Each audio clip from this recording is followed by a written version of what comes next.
Welcome to Sweet Dreams Storytelling, where we unwind, relax, and drift into dreamland. I'm your host, Mike, and I'm so glad you're joining me tonight. Let's get cozy and settle in. Story for this evening is The Ember Within. Chapter 1. The Boy from Windmere. The village of Windmere always smelled of rain. Even on clear days, when the sun peeked shyly through the clouds and the wind sang through the valley, the scent of damp stone and moss lingered in the air. It clung to the cobbled streets, to the ivy-covered roofs, and most of all, to Corin. At 15, Corin had mastered the art of going unnoticed. He slipped between market stalls like a shadow, delivered herbs for his mother without fuss, and swept the inn's floors without drawing a single curious glance. Most villagers liked it that way. Quiet boys were easy to ignore, but Corin had always known he wasn't meant to be quiet. There were signs, little ones, like the time he fell from a tree as a child and landed without a bruise, as if the air had caught him, or how the candle flames in his room would twist and lean toward him, flickering in rhythm with his heartbeat. Once, during a fever, he'd seen glowing patterns swirl across the ceiling like constellations. He'd never told anyone, not even his mother. Corinne. Her voice snapped him out of thought, cutting through the bustle of the market. 3 bundles of sunleaf, not 5. We're not made of coin. He muttered an apology and adjusted the bundle in his arms. The stall-keeper, a grizzled man with a crooked smile, gave him a wink. Don't worry, lad. You'll need the extra, I reckon. Storm's coming. Corinne looked up. The sky was mostly blue, dotted with lazy clouds, but the air had that strange heaviness to it, the kind that made birds fly lower and cats vanish from the streets. That evening, as the first drops of rain tapped on the window panes, Corin sat by the hearth, watching the flames. He didn't see fire, not really. He saw movement, memory, possibility. It shifted like it was alive. He raised a hand, just slightly. The flame responded, curling in his direction like a beckoning finger. Stop it, he whispered to himself, snatching his hand back. You're imagining things. But it wasn't. Deep down, he knew it. Something inside him was changing. And that night, as the storm rolled in and thunder whispered secrets through the dark, Corin dreamt of silver trees, forgotten names, and a fire that did not burn, but called. Chapter 2. Whispers in the Wood. The rain came heavy that night. It drummed against the rooftops like 1,000 tiny fists, turning Windmere's dirt paths into veins of slick mud. The wind howled through the chimneys, and the hearth fire in Corin's home shivered, its light flickering across the stone walls like a warning. Most villagers stayed in, shuttered tight with cups of elderroot tea, pretending the storm wasn't clawing at their windows. But Corin lay awake, eyes wide open, heart humming with a strange, restless pull. He had tried to sleep, tried to quiet his thoughts, to drown the memory of how the flame in the hearth had moved earlier, twisting and dancing like it knew him. It wasn't the first time it had happened, but tonight it had felt different. Alive, intimate, like the fire had recognized him, and now, something was calling. Not a voice exactly, more like a pull in his chest, a gentle tug, as if some invisible thread were winding itself around his ribs and drawing him toward the forest. He sat up in bed quietly, rain tapped against the glass. A sharp gust rattled the shutters. Corin glanced at the sleeping form of his mother, curled on her cot across the room. Her hair, dark like his, was strewn across the pillow, her brow furrowed even in sleep. She worked hard, too hard. He hated worrying her, but something deep inside told him he had to go. Silently, he pulled on his cloak, fastened his boots, and eased open the front door. The night hit him in a rush, wet, cold, alive with motion.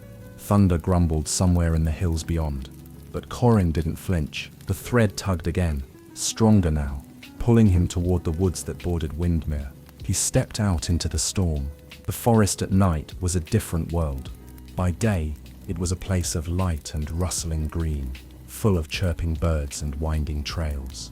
But at night, it became a cathedral of shadow. The trees loomed tall and silent, their branches clawing at the sky like bony fingers. The underbrush hissed with hidden movement. The rain had softened the ground, and Corin's boots squelched with every step. Still, he pressed on. He didn't know exactly where he was going, only that he needed to go. The feeling inside him grew stronger with each step. The thread had become a heartbeat, echoing in time with his own. It throbbed in his palms, buzzed behind his eyes. He passed the old hunter's trail, crossed a stream he barely remembered from childhood. Lightning flashed through the trees, illuminating the path just long enough for him to see something ahead.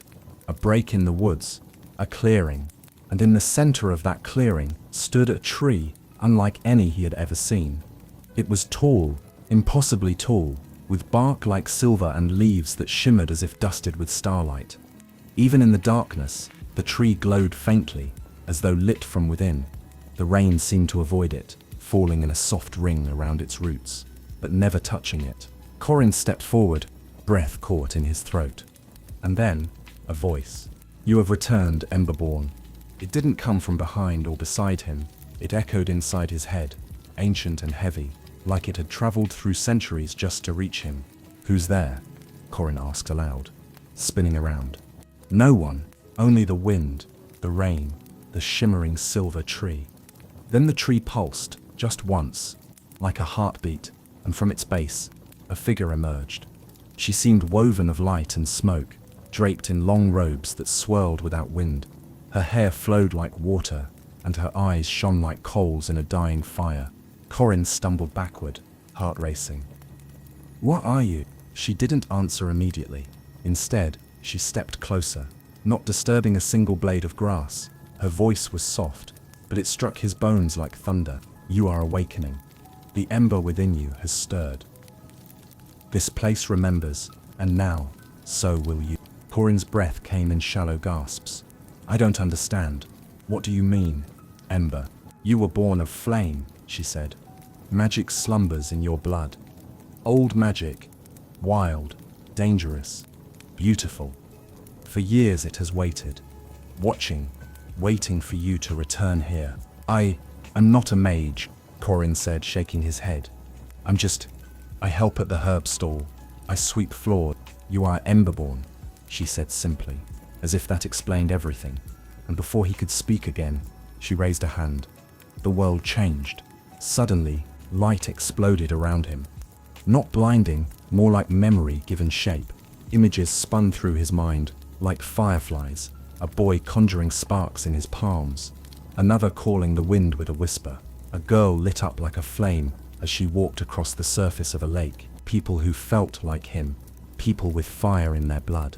Then he saw himself, his eyes glowing, his hands aflame, standing against a figure of shadows with a crown of ash. Corin dropped to his knees, gasping. When he looked up, the clearing was quiet again. The woman was gone. The silver tree shimmered softly. "Wait." The voice returned, quiet this time, almost a whisper. "Remember who you are." By the time Corin stumbled out of the woods, dawn was bleeding over the horizon. The storm had passed, leaving behind the smell of wet earth and the distant cry of birds waking in the trees. His cloak was soaked through. His boots were caked with mud. But inside him, something had shifted. Something had lit. The ember had awakened, and it would never go quiet again. Chapter 3. The Silver Tree. By the time Corin reached the edge of the village, Windmere was stirring. Chimneys exhaled gentle curls of smoke into the misty morning. Doors creaked open. Roosters called out like sleepy trumpeters. The storm had left behind puddles that mirrored the sky, and a faint chill still clung to the air. But none of it felt real. Not to Corin. His boots squelched as he walked, every step slow, deliberate. He passed familiar houses, nodded distantly at old Man tending his chickens, and slipped inside his own cottage before anyone noticed he was gone. The moment the door shut behind him, he collapsed to his knees. He didn't speak. He couldn't. The warmth that had filled him in the clearing was gone now, like the forest had sealed itself behind him. But his skin still hummed, faintly, like coals left to smolder. His palms tingled. His heart thudded not just with fear, but with something far stranger. Purpose. He had seen something impossible. The tree, the woman, the visions. "You are Emberborn." The words spun around in his mind like an ember caught in wind. Emberborn. What did it mean? Why him? And why now? He rubbed his eyes and climbed into bed just as his mother stirred across the room. She blinked at him sleepily, frowning. "You're up early," she mumbled. "Couldn't sleep," Corin lied. She yawned and sat up, combing fingers through her tangled hair. "You all right, love? You look pale."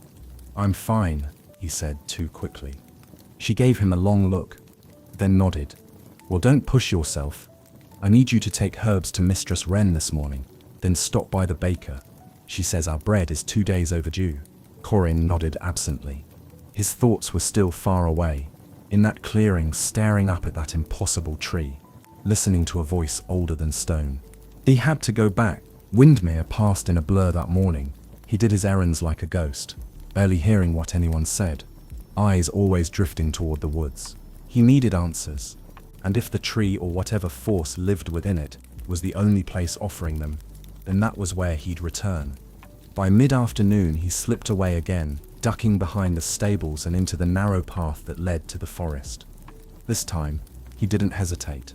The trees welcomed him, like an old friend. The leaves whispered overhead, and shafts of late sun broke through the canopy like golden fingers. He moved with purpose now, retracing his steps, across the stream, past the crooked oak. And then, there it was, the clearing and the tree. It still stood, silver and still, its bark faintly glowing, its roots half submerged in moss and mist. The moment he stepped into the ring of silence surrounding it, he felt that same heat bloom in his chest again. The ember. Away. He took a step forward. "Hello?" he called out. "Are you still here?" No answer. He waited. Rain dripped from the leaves around him, but none dared fall within the circle of the tree. It was dry here, warm, alive. He reached out a hand and touched the bark. The instant his fingers made contact, a spark leapt from the tree into his skin. Not painful, more like a jolt of memory. Images flickered behind his eyes. Fire blooming in a child's hands, an ancient hall made of crystal and light, books whose pages whispered spells in forgotten tongues. He staggered back, gasping. Then came the voice, fainter this time, but still clear. "To know the ember, you must know its history. Return again, the path will open." "Open," he whispered. "To where?" But the voice was gone. The clearing was quiet once more. Still, something had changed. As Corin stepped back, he saw that the bark beneath his fingers had shifted. A faint, curling symbol now glowed there, like flame caught in wood. It pulsed once, then faded. A mark, or a key. Corin's heart pounded. Whatever this was, it was only beginning, and some part of him, some deep, ancient part, was no longer afraid. That night, he dreamed again, of a tower that reached beyond the clouds, of fire that sang, of his own hands, glowing with power, lighting a path through endless darkness. When he woke, the mark was still on his palm, and Corin knew one thing for certain. He wasn't just part of something old, he was something old, waking again in a world that had long since forgotten its fire. Chapter 4, The Forgotten Flame. For the next 2 days, Corin lived a double life. By daylight, he went about Windmere like any other village boy, fetching herbs, patching the thatch on the roof, hauling buckets from the well. He smiled when spoken to, nodded when expected. But inside, his mind burned like a hearth, left untended too long. Every mundane task felt weightless, like he was watching someone else's hands move while his thoughts drifted far away. At night, he returned to the tree. It became ritual, a pilgrimage. He never saw the woman again, nor did the voice speak, but the tree greeted him just the same, quiet, glowing, waiting, and each time he placed his hand against its silver bark, more visions stirred in the corners of his mind, half memories, echoes of a life not quite his, but not entirely foreign either. One night, after a particularly vivid vision, himself walking through a burning temple, unharmed, fire licking at his heels, he returned home shaken. He didn't even try to sleep. Instead, he crept into the loft, a dusty space above the cottage rafters, where his mother kept old things wrapped in linen and memory. He'd only been up here twice. Once as a boy, chasing a wayward cat, and once to hide during a drunken fight between 2 passing travelers. Now, he scanned the space with new eyes. If his mother was keeping secrets about his father, about him, this was where they'd be. He found it hidden in a cedarwood chest beneath a worn winter cloak. A book, bound in cracked leather, tied shut with twine so old it crumbled at his touch. The cover was blank, except for a faded symbol etched in gold, a circle of fire, broken by a single slash. The moment Corin touched it, the ember in his chest flared. He sat down cross-legged, heart pounding, and opened the book. Most of the pages were handwritten. The ink had faded, the edges browned with age, but the language, though dense and winding, was readable, and the more Corin read, the more the world he thought he knew began to crumble. The book wasn't just a journal, it was a record, a living memory of a people long vanished. The Emberborn, fire-wielders, storm-callers, wind-shapers. A line of powerful mages who had once protected the balance between the elements and the mortal world. But they had been hunted, betrayed. Their power feared, twisted into myth, and erased by war and time. One passage in particular stopped Corin cold. The Hollow King came in smoke and silence. He wore a crown of ash and spoke only in ruin. He shattered the Emberborn halls, tore the skies with shadow, and drove the last of us into hiding. We burned our names to protect the line. But the ember cannot die. It waits, it remembers, and when it finds breath again, the flame will rise.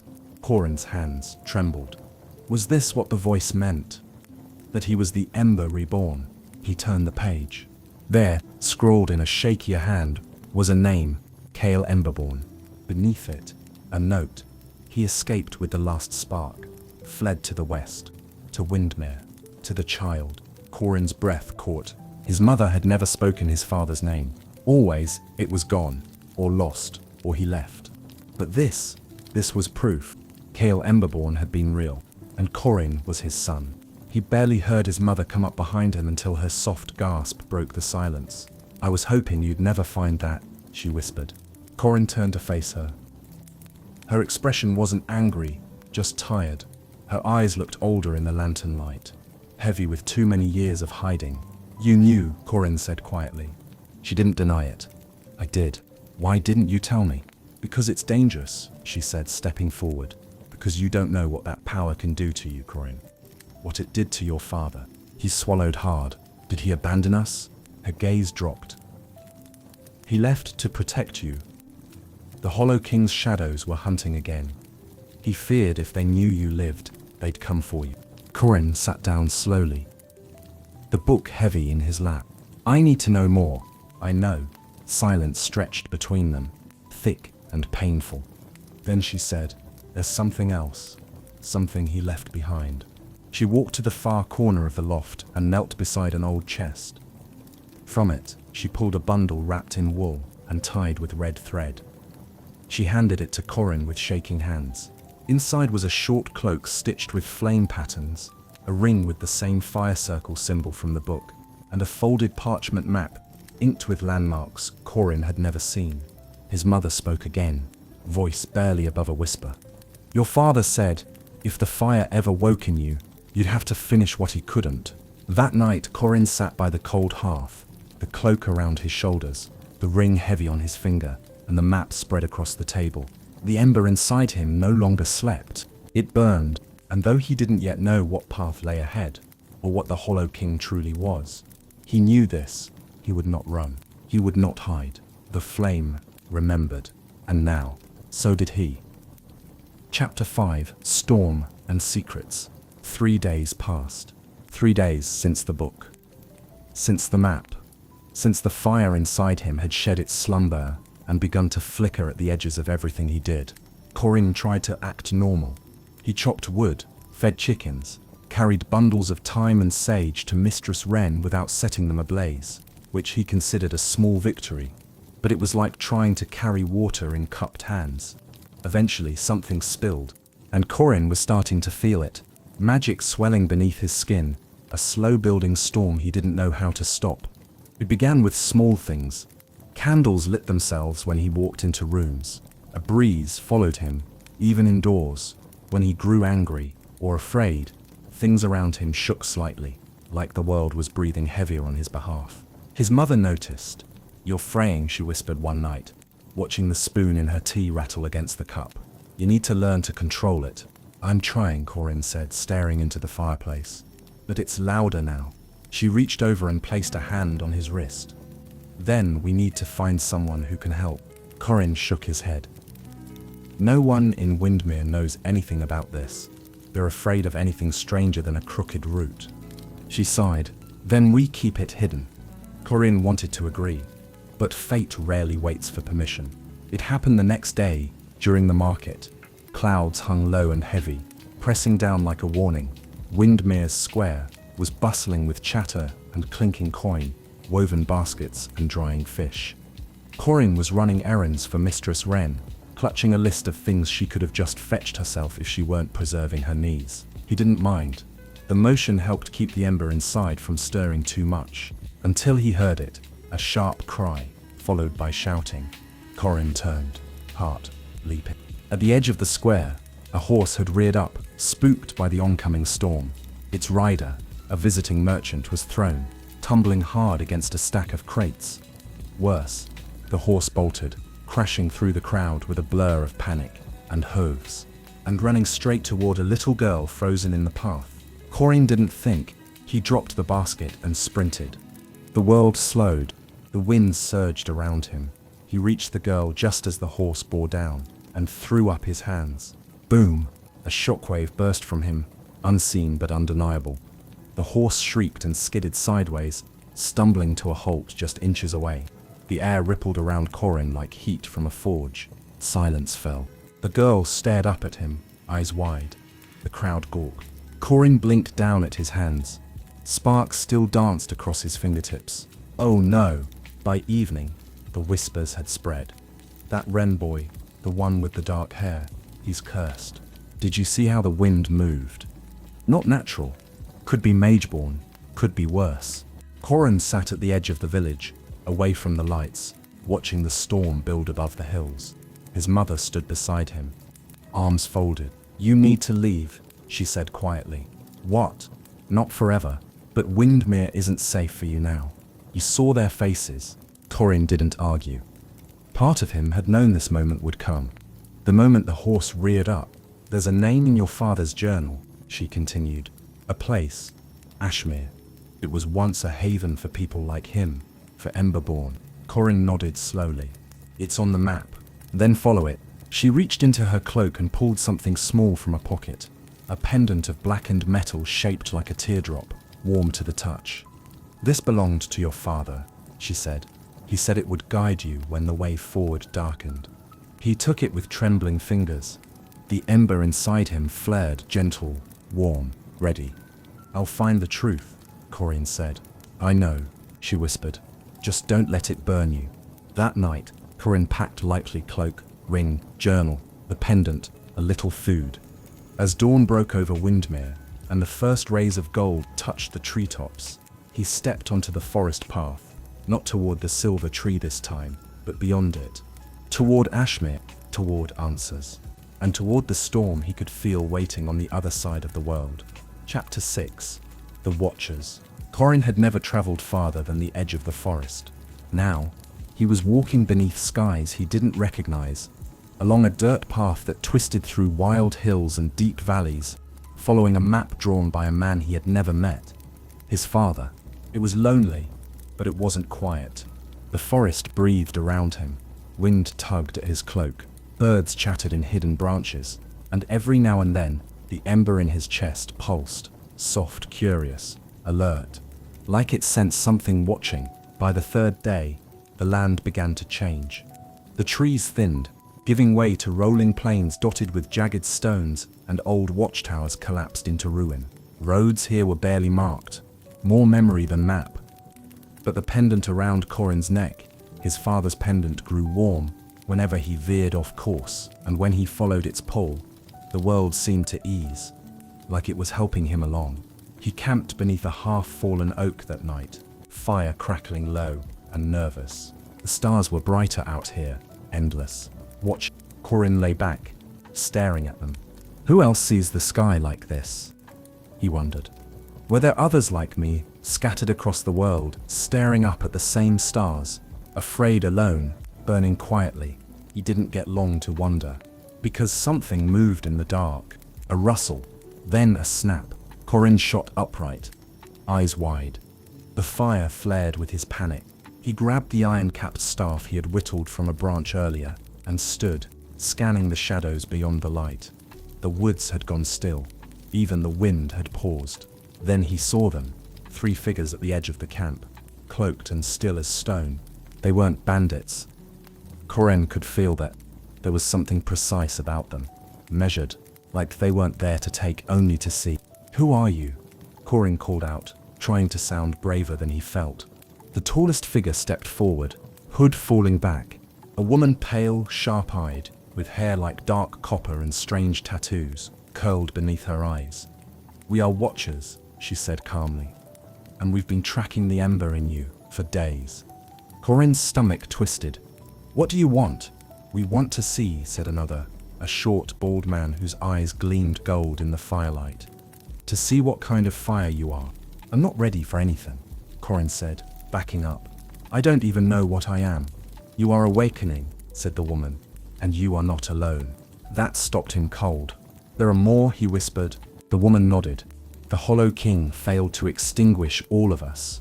Some of the Emberborn lines went deep, hid, slept, but now the old magic is stirring again." Corin swallowed.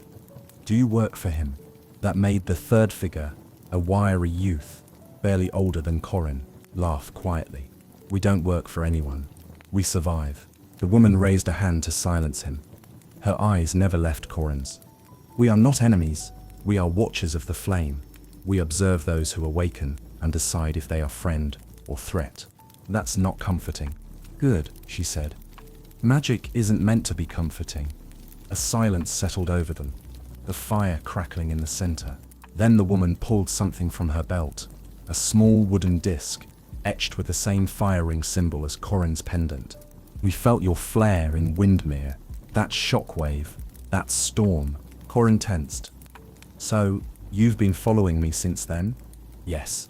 And now that we've found you, we're offering a choice." She stepped closer, and Corin didn't flinch.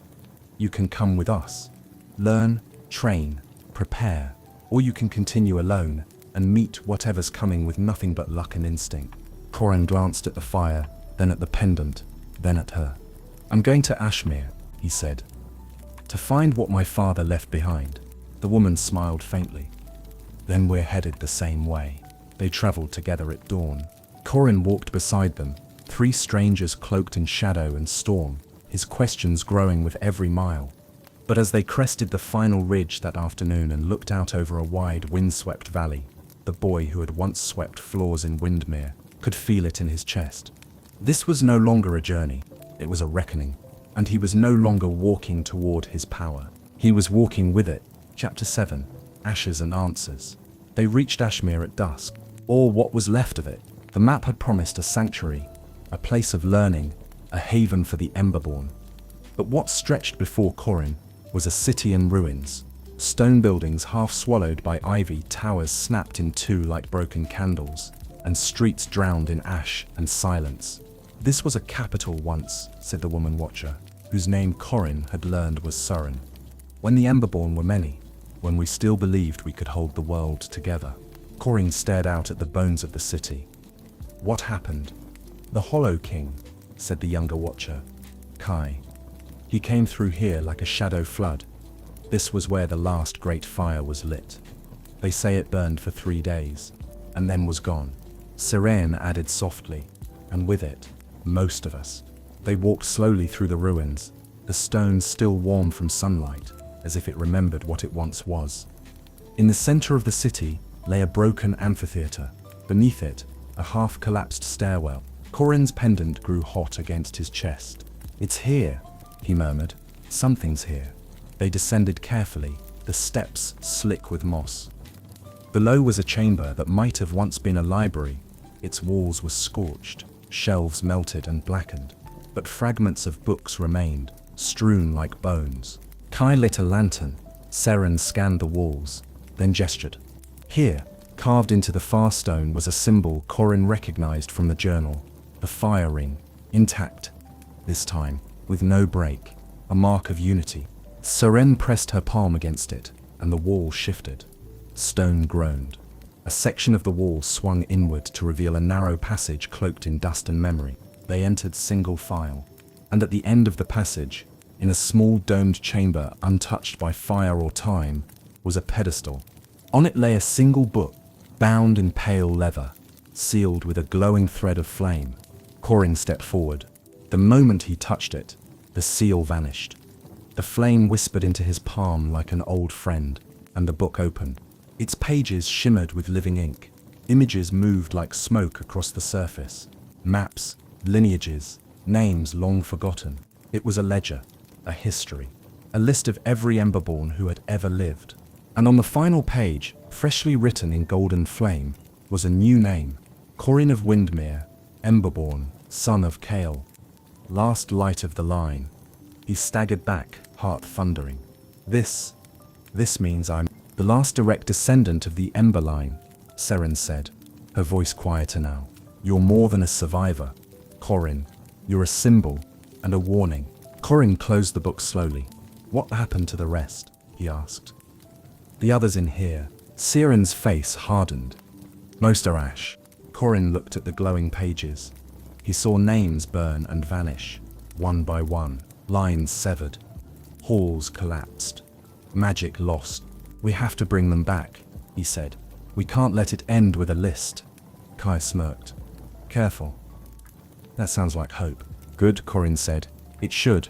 Later that night, Corin sat alone in the old chamber. The book opened beside him. He could feel it all now. The ember inside him no longer flickered. It burned steady. And he knew, without question, that the Hollow King would feel it soon too. But he also knew this. He wasn't just the last light of a dying flame. He was the spark. And sparks start wildfires. Chapter 8. The journey begins. They buried the past with fire. At dawn, Corin stood beside Serene and Kai at the heart of the ruined city, watching as the flames danced atop a pyre of broken shelves and blackened memories. The library had given up its last secret. Now, it burned, not out of grief, but as a beacon. Someone will see this, Serene said. Not just us. That's the point, Corin replied, his voice steady. He was different now, not in the way he walked, or spoke, or held his staff. It was in his presence. The ember within him had found its rhythm. It didn't lash out or hide. It simply was, like a second heartbeat. He could feel the air bending around him, responding. Birds went quiet when he passed. Storm clouds gathered slowly on the horizon. Drawn by something deeper than weather, the fire had chosen him, and now he was choosing to carry it. They camped one final night beneath the shattered tower at Ashmere's edge. That evening, as the sun bled into the grasslands, Corin spread out the map his father had left. The path forward was clear now, marked not in ink, but memory. Cities that had once whispered the Emberborn's name. Hidden sanctuaries, places forgotten by time, but not by fire. We can't stay hidden forever, Corin said. If there are others like me, we have to find them, unite them. Kai frowned. And if they don't want to be found, then I'll remind them who they are. Serene regarded him in silence for a moment, then nodded once. I'll walk with you, as long as you lead wisely. I'm not a leader, not yet, she said. By morning, they were gone. Ashmere disappeared behind them in the mist, its ashes still warm, its secrets passed into Corin's hands.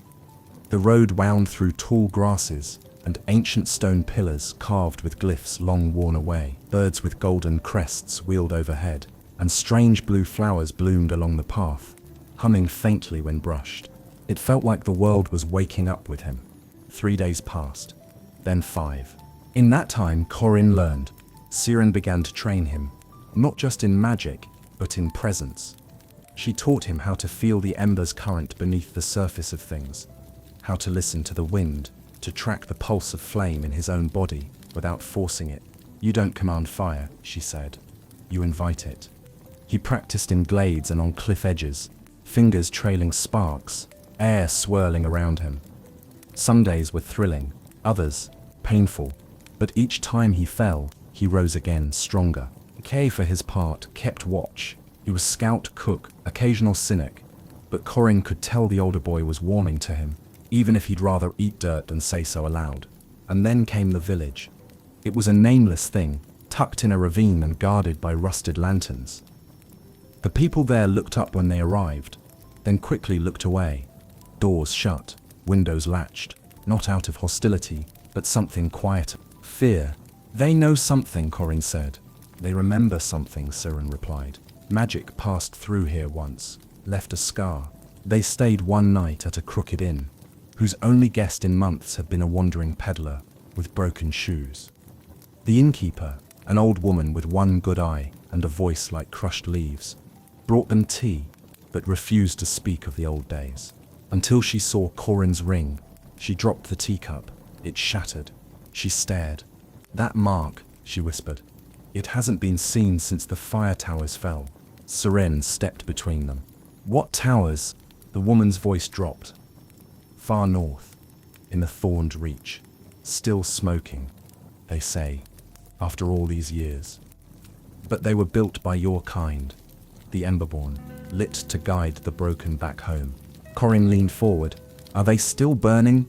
I don't know, she said, but they weren't built to go out. That night, Corin stood outside, under the stars, ring warm on his hand, pendant glowing faintly at his chest. Behind him, the watchers slept. Ahead of him, the map led toward the thorned reach. He didn't know what he'd find there. Other Emberborn? More ruins? Another piece of his father's trail. But he knew this. He wouldn't stop. Not until the flame that had been scattered across the world was whole again. Not until the Hollow King knew that the fire had not gone out. Chapter 9. The Ember Trials. The Thorned Reach was not a place built for the living. Corin could feel it the moment they crossed into its domain, an invisible shift, like stepping through a veil. The trees grew twisted, their bark blackened and scarred by ancient heat. Vines curled like claws over shattered stones. Even the wind moved differently here, whispering not through leaves but around them, as though avoiding touch. Kai muttered, "This place smells like ghosts." Serene didn't disagree. "It's old," she said, "very old. Before the Hollow King, before even Ashmere." Corin walked ahead, fingers brushing the scorched bark of a tree that still smoked faintly, even after all this time. "Where are the towers?" he asked. Serene pointed north, to a rise in the hills where jagged spires broke through the treetops like spears. "There. But the path leads through the proving ground first." Corin turned. "The what?" She met his eyes. "The Ember Trials." The proving ground lay in a hollow, ringed by stone archways and fallen statues half swallowed by time. The air inside the circle was thick, not with heat, but with potential, like the embers of a long-dead fire waiting for breath. Serene touched the central stone, and symbols bloomed across it in gold light. The ground trembled. "The trials were created by your ancestors," she said, "to test those born of flame, not just their power, but their judgment, their heart." Corin stepped forward. The pedestal flared in response. "You don't have to do this now," Kai said. "It's not safe." But Corin's gaze was steady. "I'm not here to be safe." The first trial began the moment he touched the stone. The world vanished, and then he stood in a great hall of mirrors, dozens of them, all showing him, but not the same him. One was dressed in fine robes, eyes proud and cruel. Another wore armor, face smeared with ash.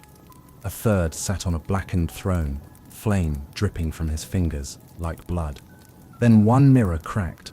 From it stepped a version of himself, older, colder, burning too brightly. "I am what you could become," the reflection said, "if you take the power without wisdom, if you chase the fire for glory." Corin clenched his fists. "You're not me." Not yet. They fought, but it wasn't just a battle of flame, it was will. For every strike Corin landed, the reflection whispered doubts. "They'll fear you. You'll lose control. You already have." Corin's ember flared in response, not with anger, but with resolve. He didn't fight to destroy the shadow. He fought to understand it. And when he offered the reflection a hand instead of a killing blow, the mirror shattered in light. The trial was past. The second trial was quieter. He stood in the center of his village, Windmere, but it wasn't real. Everything was still, like a painting. His mother sat at her table, eyes full of worry. Children played nearby. The innkeeper laughed. and then it all began to burn. A voice echoed, "Would you save them if it meant losing everything else?" The fire crept closer. The pendant around his neck turned cold. And Corin realized this trial wasn't about fire, it was about choice. He stepped into the flames without hesitation. Pain lanced through him. But the moment he embraced the heat, did not resist it. The illusion cracked like glass. He awoke, breathless and stronger. The third trial was empty. He found himself in a pitch-black chamber. No walls, no floor, just void. Until a flame bloomed before him. Tiny, fragile, the same flame that had lived in him since the forest. It flickered, and with it came a whisper, not from without, but within. "You carry the last of the first fire." Corin stared, and for the first time truly felt what he held inside. It wasn't just heat or magic, it was memory. The breath of a dying people, a promise not yet fulfilled. He knelt before the flame. "I don't know where this road leads," he whispered, "but I won't let the fire end with me." The flame surged, white-hot, brilliant, consuming. When Corin awoke, he was back in the proving ground. Serene and Kai stood nearby, watching silently. Around him, the stone ring glowed faintly. Old glyphs reignited, lines of golden light spreading outward like veins. And on his palm, a new mark had appeared. 3 intertwined embers, pulsing softly. Kai let out a low breath. "Well, you didn't explode. That's new." Serene stepped forward, her voice proud. "You passed." "What happens now?" Corin asked, hands still trembling. Serene looked toward the rise. "Now we go to the towers." The thorned reach stretched ahead, still smoldering. But Corin walked taller now, fire calm and anchored in his chest. He had faced his fear, his doubt, his future, and he had chosen balance. Not just a wielder of flame, but its keeper. Chapter 10, A Teacher in the Flames. The fire towers rose like giants from the earth, wounded, leaning, but unbroken. There were 3 of them, each shaped like a tapered spire and ringed with old runes that still pulsed faintly with heat. The ground around them was scorched to bare stone. No grass grew here. No birds sang. It was not a place meant for peace. Corin stepped forward, wind curling around his boots, the ember in his chest reacting to the tower's pull. The closer he came, the warmer his pendant grew, until it buzzed against his skin like a warning. "Something's inside," he said. Serene nodded. Not something, someone. The doors at the base of the middle tower weren't locked. Corin pushed them open and stepped into a vast circular chamber filled with thick smoke and the sound of low echoing breaths. At the center stood a figure cloaked in flame, not burning, but wearing it. Fire wrapped around her like a shawl, rising and falling with every breath. She didn't turn to greet them, just spoke. "You're late." Corin blinked. "I what?" Now she turned.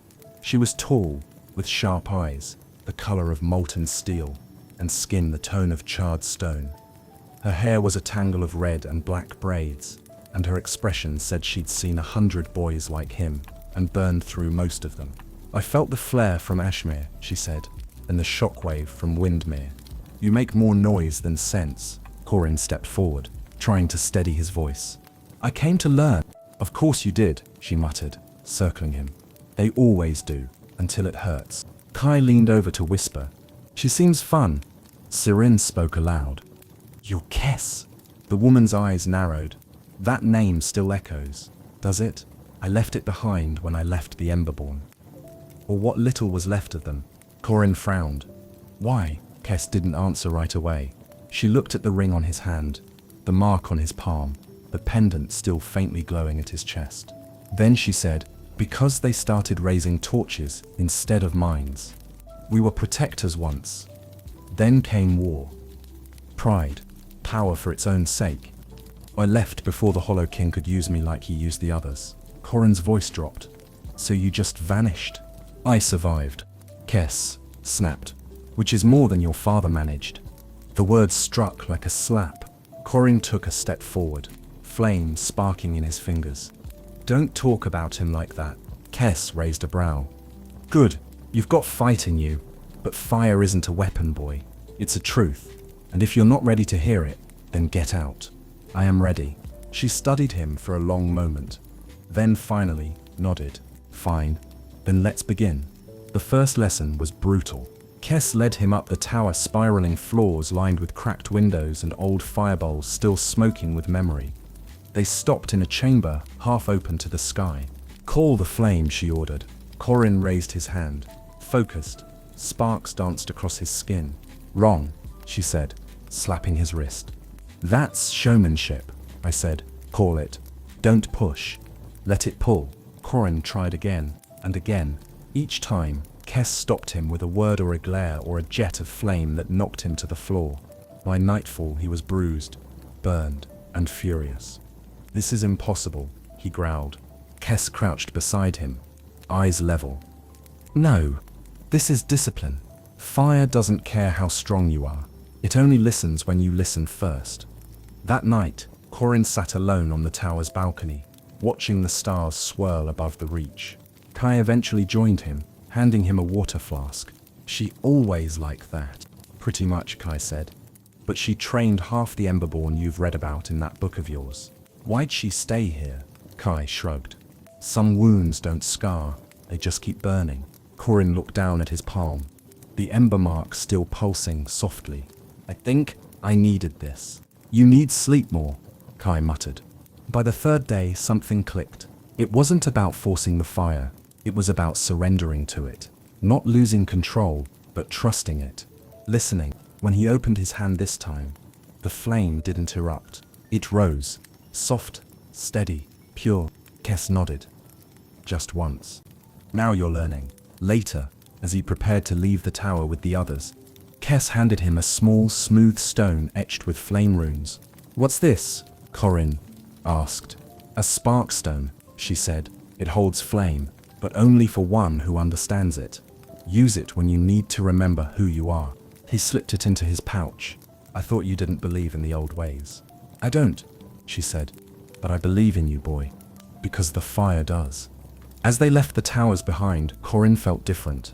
Not just trained, tempered. The ember inside him no longer flared or flickered, it sang, and he knew when the Hollow King came, when the war returned, he wouldn't face it as a frightened boy with fire in his hands. He'd face it as a forge. Chapter 11. Learning to Burn.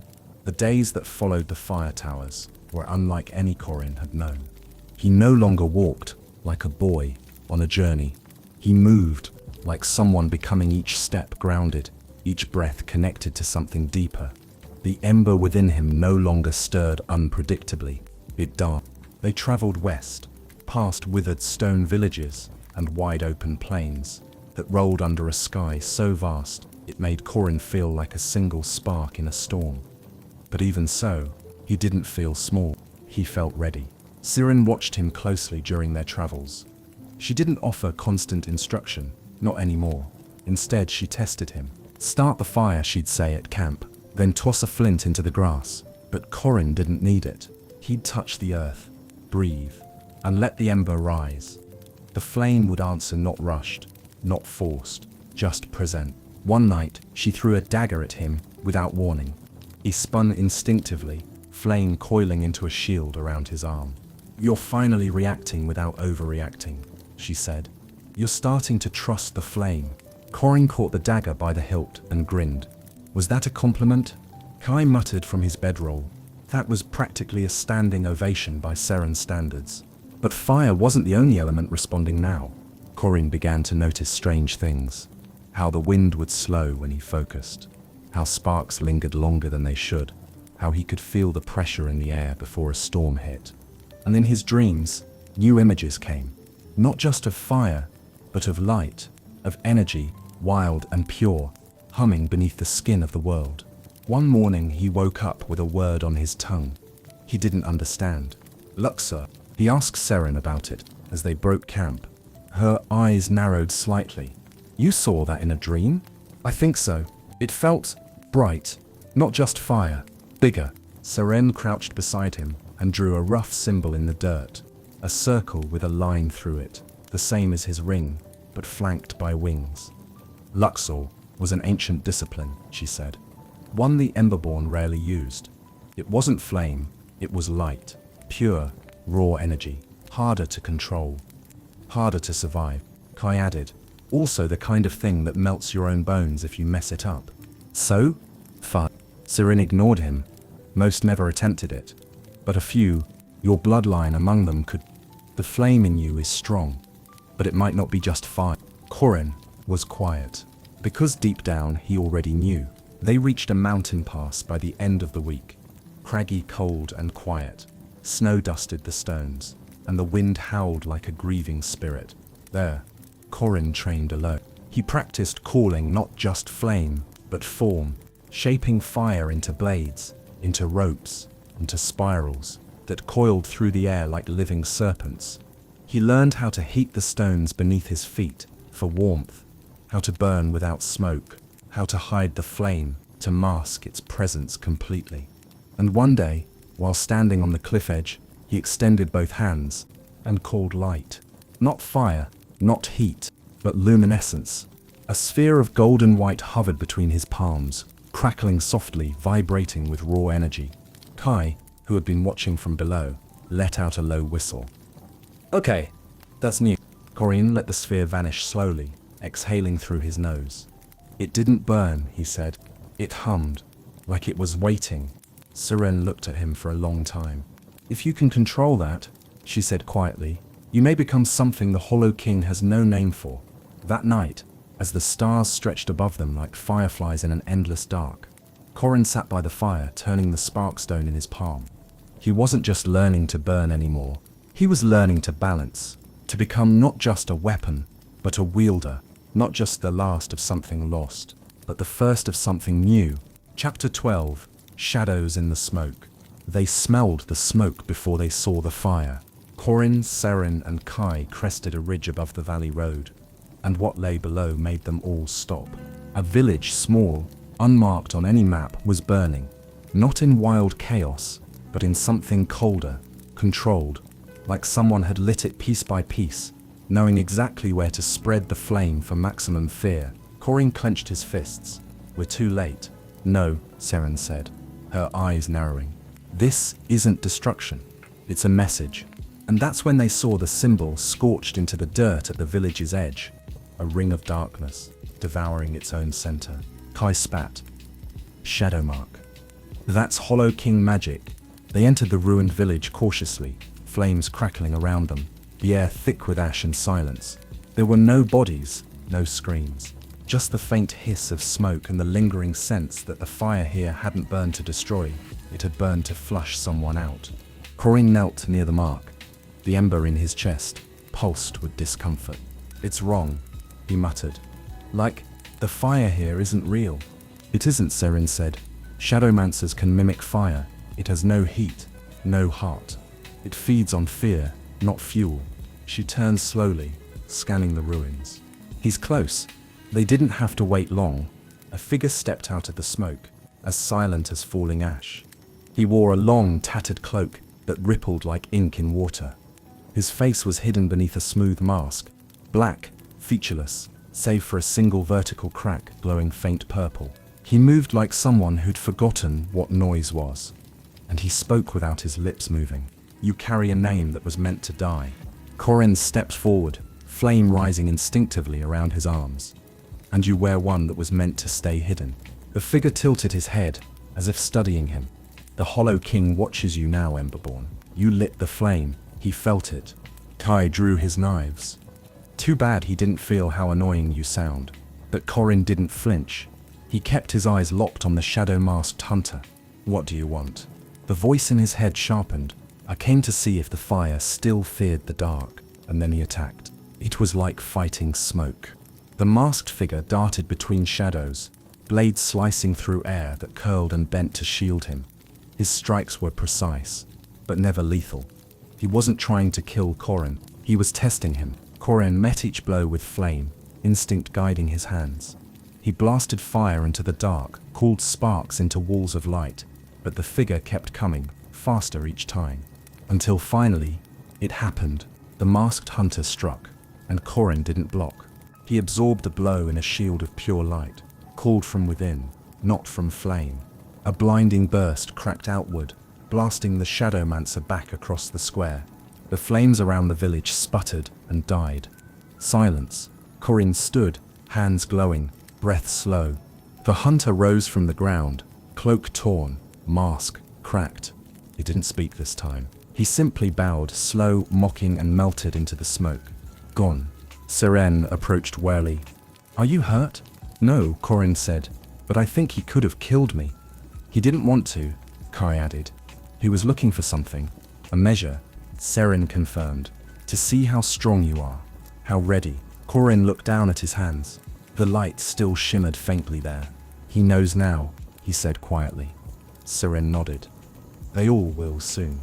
At night, they camped far from the village. No fire, no stories. Just watchful silence. Corin sat alone, the stars above, the ember within him steady, warm. For the first time since leaving Windmere, he didn't feel like he was becoming something. He was something, and the Hollow King knew it. Chapter 13, The Hollow King's Herald. The storm hit just before dawn. No warning, no wind, just darkness.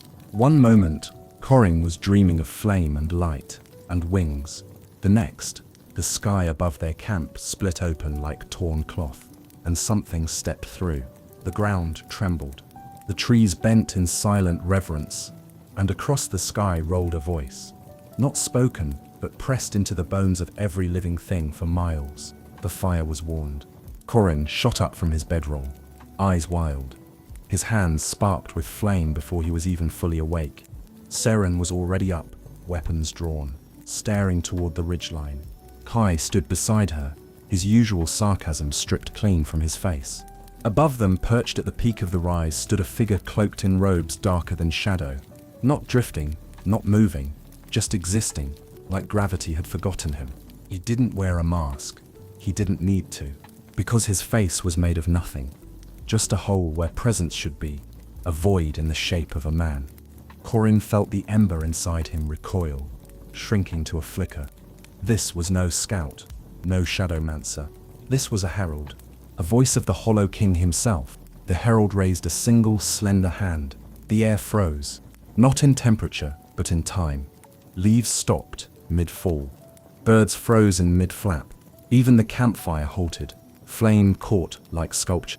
Only Corin and the herald moved. Or perhaps, only Corin was meant to see. You burn brightly, the herald said, his voice layered, like it echoed through hundreds of mouths. At once, Corin tried to stand tall. And you're afraid of it. The herald didn't blink. I am not fear, I am memory. I am what is left when the world forgets what fire does unchecked. He stepped closer, hovering above the stones. Your father thought he could reignite the line, that his son would inherit not just the fire but the discipline. He was wrong. Corin's fists flared. You don't know me.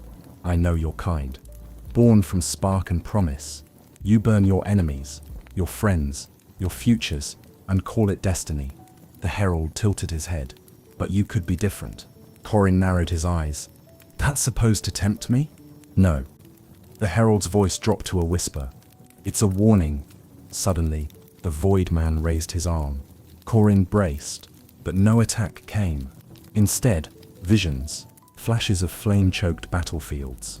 Emberborn screaming as shadows tore through them. Towers collapsing in the night, and at the center of it all, a throne of ash and a crown, made of bone, the Hollow King. Corin staggered back. The images weren't just illusions. They were true. Future, perhaps. Or memory. He couldn't tell. The herald's voice echoed one final time. You are not ready for the burden you chase. Turn back. Let the fire fade. Or become the match that burns the world. Then, like a whisper pulled from a dream, he vanished. The world resumed. Wind roared. Leaves fell.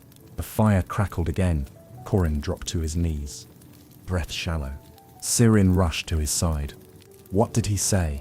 Corin didn't answer right away, because deep inside, beyond the flame, beyond the fear, something else had woken. A memory not his own, of a throne of light, of fire that healed, of a name once sung across mountains, Luxor. And it wasn't just an old discipline, it was a title, a role, and once, his father's. Corin stood slowly, eyes glowing. No more warnings, he said. Kai raised a brow. So what now? Corin turned toward the north. Now we go find the rest of the Emberborn. He looked back once at the place the herald had stood. And then we burn down his future before it ever begins. Chapter 14.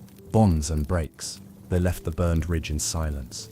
Not even Kai had a joke ready. For 2 days they walked without speaking of the herald. But Corin felt it, tension building like pressure behind a dam. Every step away from that vision, that voice, only made the memory burn hotter. They made camp by a riverbank that second night under tall, rustling trees. The wind was heavy with pine smoke, and the stars were pale and distant. Serene sat apart, sharpening a blade that didn't need sharpening. Kai sat near the fire, tossing pebbles into the river, one by one. And Corin stood in the shadows, hand on the pendant, staring into the flames. I know you're all thinking it, he said, voice low but steady. Say it. Kay didn't look up. You want to lead a people that don't even know they exist. I have to try. You just got personally threatened by a void thing that could rip your spine out with a blink. I know. And your best idea is to wave a flag? Corin turned. Not a flag. A flame. A call. We need each other if we're going to survive what's coming. Kai threw another pebble. You sure it's not about proving your father right? That one hit. Corin didn't answer, because part of him did want that. To be worthy of the legacy. To carry the weight his father had dropped. To make all this, the exile, the training, the herald's warning, mean something. But another part of him, quieter, more fragile, just wanted to not be alone. It was Serene who finally broke the silence. You're walking a path that burned most of us alive. She looked up, eyes sharp in the firelight. And I believe in it. But only if you stop pretending this won't cost something. Corin's throat tightened. What do I do then? Serene stood, sheathing her blade. You stop waiting to be worthy. You lead. And if no one follows, she met his gaze. You walk anyway. The next morning, they came to a crossroads, an actual one.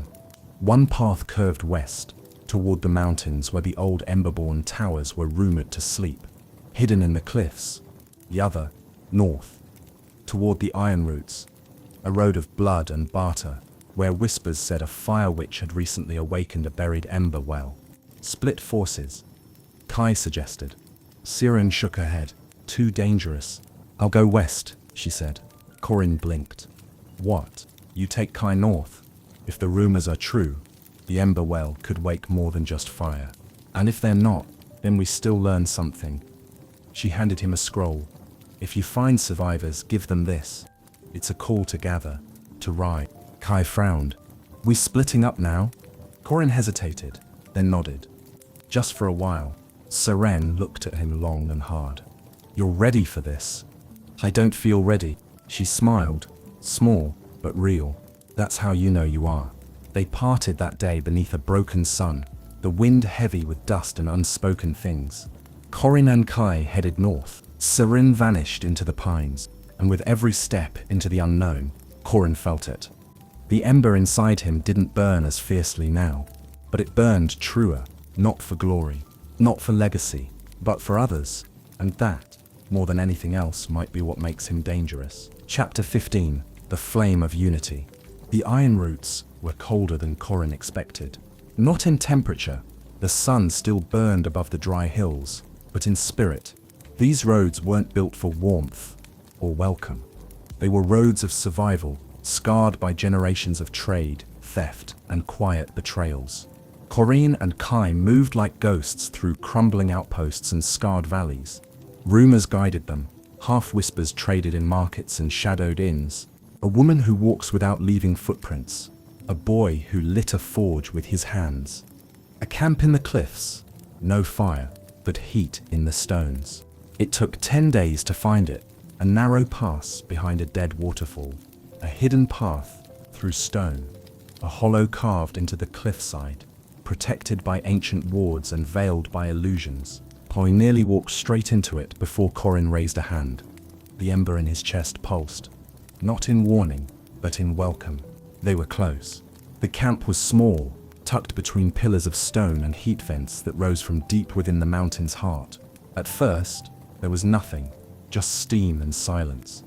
But as they stepped inside, people emerged from the shadows.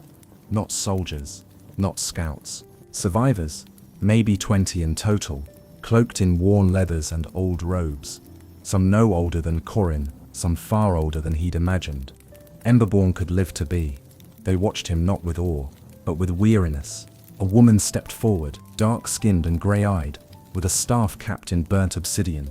"You should not have come," she said flatly. Kai muttered. "Friendly." "I'm Corin," he said, stepping forward. "Son of Kale, Emberborn." That name cracked the air like thunder. A few gasped. One dropped a bowl of water, but the woman didn't flinch.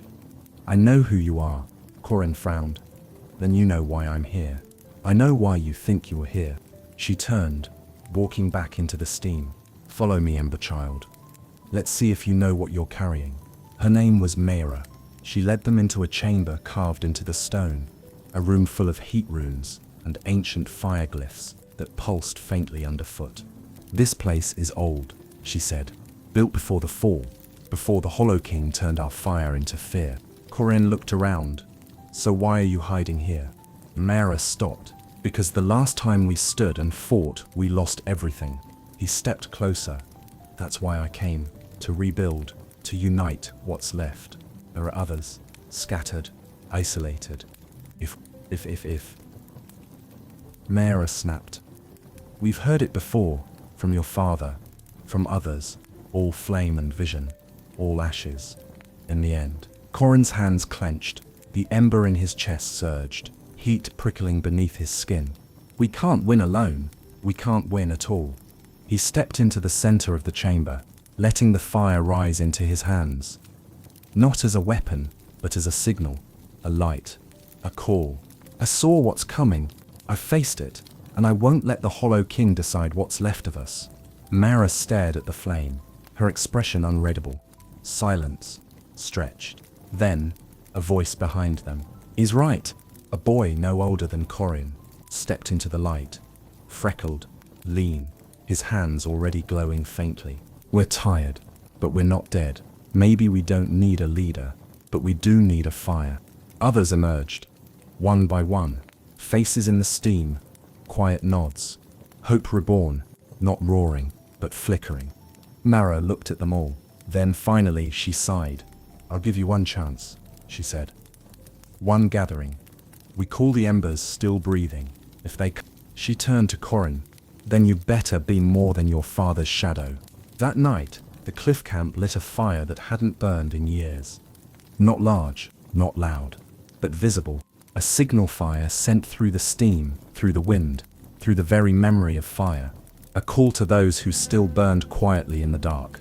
And Corin stood at the edge of the ledge, a flame in his chest no longer flickering, but steady. Not everyone believed, but some did, and for the first time, that was enough. Chapter 16: The Fall of Windmere. The message came on ash. A riderless horse, caked in soot and blood, stumbled into the Emberborn outpost 2 days after the signal fire was lit. Around its neck hung a satchel bearing a Windmere seal, scorched and cracked, barely clinging to its broken buckle. Corin recognized it immediately. He didn't wait. The journey south was a blur. Corin rode hard, flame in his chest, boiling. Kai followed without question. Behind them, 2 young Emberborn from the cliff camp, Solon and Lyra, came too, determined to see what had shaken their would-be leader. They found Windmere on the 3rd morning, or what remained of it. There was no fire, no smoke, just silence and ruin. Houses collapsed inward like broken ribs. The marketplace was blackened, as if scorched from the inside. Trees were wilted to the root, their bark bleached as bone. The well had cracked. The herb stall was gone. Corin dismounted slowly, boots crunching on glassy ash. No signs of a battle, no bodies, no blood, just a place that had been unmade. He found her home by instinct. The door was missing. Inside, the roof had caved. The hearth was cold. Her teacup, the one she used every morning, was shattered on the floor. Corin picked up a shard and stared at it until his hands began to tremble. I told her I'd keep her safe, he whispered. Kai stood beside him, quiet. She might have escaped, he said gently. But even he didn't sound convinced. Solin stepped forward. No scorch marks, no flame damage. This wasn't fire, Lyra knelt, touching the earth. This was shadow. It drained the place, like it swallowed the soul from the stone. Corin stood, slowly, the shard still in his hand. No warning, no message, just gone. Then he saw it, carved into the stone hearth, shallow, precise, unmistakable. The mark of the Hollow King. They buried what little was left. A ring of stones, a circle of fire, no names, just memory. Corin didn't speak for hours. He just sat by the edge of the river, staring at the water as it passed, silent, steady, unaware. The fire inside him burned low, but it did not go out. That night, as the others slept, Corin rose. He walked back to the village square, or where it used to be. He knelt in the center, placed both palms against the blackened earth, and he called the ember, not in rage, not in despair, but in promise. Flame rose around him in a circle, golden, quiet, bright. It spun upward into the sky like a beacon, a column of light streaking past the stars. A signal to the Hollow King, to the Emberborn scattered in fear, to the world. You cannot erase me. You cannot unmake what remembers its name. You cannot kill the flame. In the quiet that followed, Kai walked up behind him. What now? He asked. Corin's eyes glowed. Now we stop running. Chapter 17. The Heart of the Ember. The outpost in the cliffs was no longer a hiding place. Since the signal fire had been lit, Emberborn had begun to arrive. Slowly, cautiously, as if daring to believe the call was real. A pair of storm wielders from the eastern dunes, a twinborn from the frosted vale. One hand casting flame, the other shaping ice. A weathered woman with soot in her veins and scars on her palms, who said only, I saw the fire again. I followed. And at the center of it all, Corin, not because he demanded it, because they looked to him, because the fire around him didn't just burn, it led. The return from Windmere had changed him. He didn't speak much of what he'd seen, just placed a stone from the village in the center of the outpost and carved into it a single word. Remember. Then he got to work. They trained in the hollow halls and scorched arenas, not just in how to throw fire, but how to listen to it. Corin taught what Kess had shown him, control through surrender, power through balance. Serene returned from the west, silent and wounded, but with new maps and news of another hidden Emberborn enclave preparing to answer the call. Kai took up the mantle of protector, watching the borders, building defenses, testing weak points in their strategy. He joked less now, but when he smiled, it meant something. The camp pulsed with energy, with life. It wasn't an army, not yet, but it was beginning. And then Corin found the chamber, hidden beneath the oldest section of the mountain, behind a sealed door marked in his father's flame language. A pendant around his neck opened it with a pulse of light. Inside, a forge, but not of stone and coal. This forge was made of crystal and starlight, flickering with heatless flame. At its center burned a core of ember light, so intense it bathed the chamber in a golden glow. An ember heart. A living fire sustained by memory, buried by fear. Corin stepped toward it, and the ember inside him sang. Visions filled his mind, his ancestors, shaping towers, his father, standing at this very forge, placing something inside the flame. Words burned into the air, old and sacred. When the last light stands, let the ember open. Corin touched the ember heart. The forge flared, not outward but inward, into him. And he understood. This wasn't just a forge. It was a seed, a place meant not to build weapons, but to ignite legacies. He called a gathering that night. Dozens of Emberborn stood beneath the stone canopy, fire casting long shadows on the walls. Corin stood at the center, the pendant in one hand, flame in the other. The Hollow King thinks we are scattered, he said, that we are afraid, forgotten. He lifted the flame, but the ember doesn't vanish. It waits. It remembers. He turned slowly, eyes meeting every face. From this place we rise, not to burn the world, but to light the path forward. He reached into the flame, and it bent to his will, blooming into a symbol, the old mark of the Emberborn, once worn by guardians and scholars alike. We are not a rebellion. We are not a remnant. He looked up. We are the return. Chapter 18, Light Against the Darkness. They came at dusk, not from the sky, not in force. The Hollow King's army rose from the ground as if the shadows beneath the mountain had simply gotten up and remembered how to move. A tide of silence, armored in smoke and bone, poured across the valley, but they were expected, and this time, the fire did not flee. The Emberborn stood ready. They weren't a proper army, not uniform, not trained for war, but they burned, and the fire within them was chosen, not inherited. Corin walked among them, not above them, flame dancing quietly across his shoulders, light trailing from his hands like silk. At his side, Serene, blade drawn, her flame cold and blue. Kai, expression grim, knives in both hands and a grin that didn't reach his eyes. Mauer, the once skeptic, her staff alight with a forge fire no one had seen in decades. And the others, children of storms, of sparks, of shattered lines, all ready to remind the world who they were. The Hollow King did not walk into battle. He drifted, a figure of void and ash, crowned in silence, flanked by 6 heralds cloaked in the kind of magic that tried to unmake memory. Corin stepped forward alone. "I'm not afraid of you," he said. The Hollow King tilted his head. "You should be." Then he raised one hand, and the war began. What followed wasn't a battle. It was a collision. Shadow and flame, light and silence. Corin fought at the center of it all, calling fire not as a weapon, but as language. He moved like breath between moments, weaving between strikes, answering blade and magic, with shields of emberlight and flame-forged memory. One of the heralds lunged. Corin caught the blade with bare hands, and it shattered. Another sent waves of darkness, rolling across the cliffs. Corin parted it with a whisper of light. Behind him, the Emberborn fought in pairs, trios, small circles of flame holding back a sea of unlight.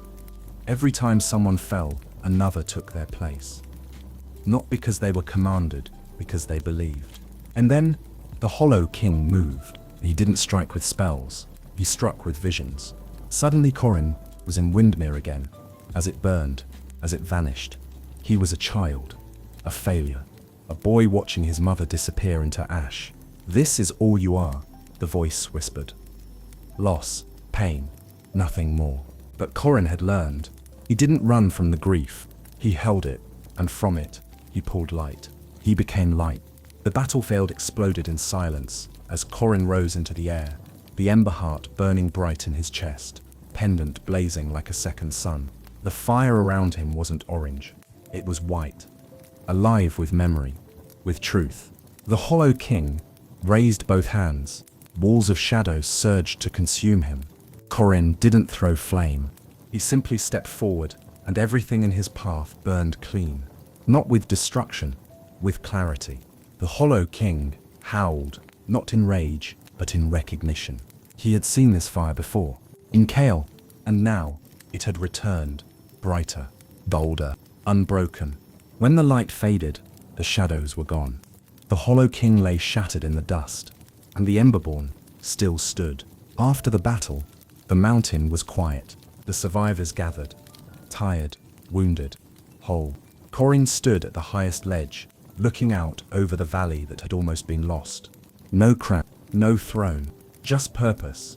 Kai limped up beside him. "So, now what?" Corin smiled. "Weary, but real. Now we build." And so the fire remained. Not a blaze, not a wildfire, but a hearth, a place to return to, a place to begin again. Because the ember didn't end with Corin, it started with him. The end. Thanks for spending this quiet time with me here at Sweet Dreams Storytelling. I hope you're feeling relaxed, peaceful, and ready for a restful sleep. As we say goodnight, let the calm background music guide you gently into dreamland. Sweet dreams. Before you go, don't forget to like the video and subscribe. And until next time, rest well.